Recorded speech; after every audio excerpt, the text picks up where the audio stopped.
สวัสดีค่ะใครๆก็เข้าครัววันนี้พบกับเล็กนะคะสำหรับเมนูในวันนี้ค่ะเล็กจะทำเมนูกุ้งผัดเขียวหวานแห้งนะคะปกติแล้วแกงเขียวหวานนะคะก็จะเป็นเมนูที่เราทานได้บ่อยๆค่ะแต่วันนี้เนี่ยจะดัดแปลงเป็นผัดเขียวหวานแห้งบ้างนะคะคือถ้าคุณผู้ชมไม่กินกุ้งก็สามารถที่จะแทนเป็นอาหารทะเลอื่นๆได้นะคะแต่วันนี้เนี่ยเล็กเลือกใช้กุ้งค่ะส่วนผสมมีอะไรบ้างเดี๋ยวเราไปติดตามดูกันนะคะ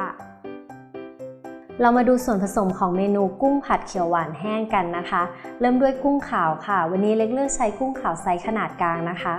ประมาณ 10-15 ตัวค่ะปอกเปลือกนะคะเราเอาหัวออกค่ะแล้วก็ผ่ากลางค่ะดึงเส้นกลางตรงหลังนะคะสีดำออกค่ะตามมาด้วยนะคะพริกแกงเขียวหวานค่ะมะเขือเปราะค่ะใบโหระพาใบมะกรูดพริกแดงนะคะตรงนี้เราจะใช้ในส่วนของการตกแต่งค่ะเครื่องปรุงนะคะเมนูนี้มีแค่น้ำปลาค่ะแล้วก็น้ำตาลปี๊บค่ะส่วนผสมครบแล้วนะคะเราไปลงมือทำกันเลยค่ะ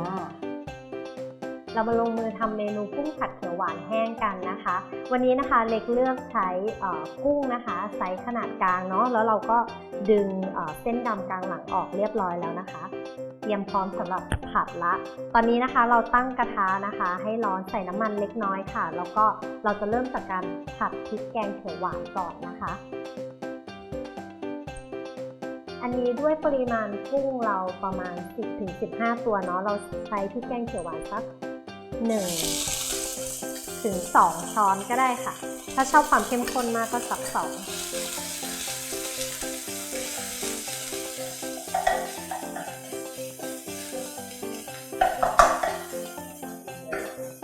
เติมน้ำเล็กน้อยได้นะคะ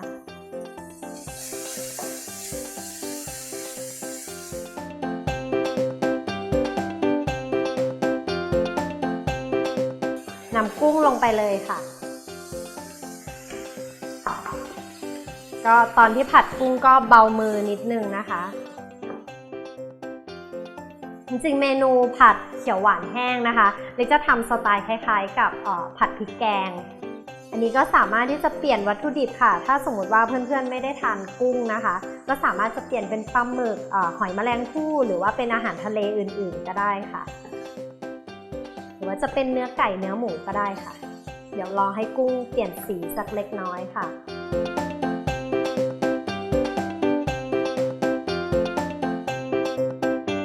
พอกุ้งเริ่มสุกนะคะเล็กจะใส่มะเขือลงไปเลยค่ะ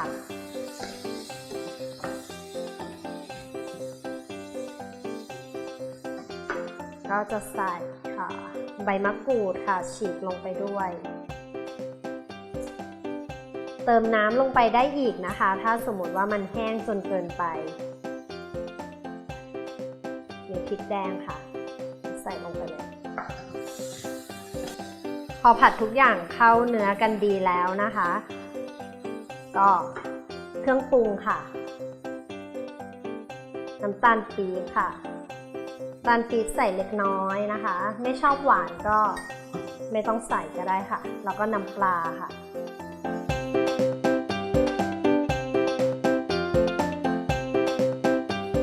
เดี๋ยวอัตราส่วนยังไงคุณผู้ชมเข้าไปดูในเว็บไซต์กันอีกทีนะคะ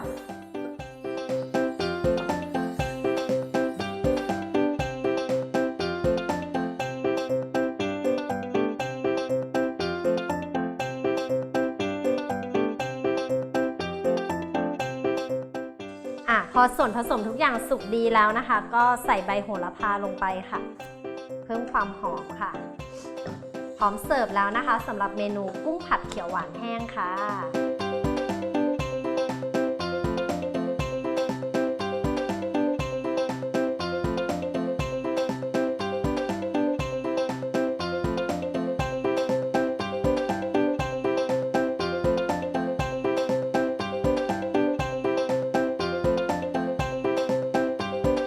เสร็จเรียบร้อยแล้วค่ะสำหรับเมนูกุ้งผัดเขียวหวานแห้งนะคะคุณผู้ชมสามารถที่จะเข้าไปติดตามวิธีการทำอย่างละเอียดได้นะคะที่ foodtravel.tv ค่ะวันนี้เล็กลาไปแล้วนะคะสวัสดีค่ะ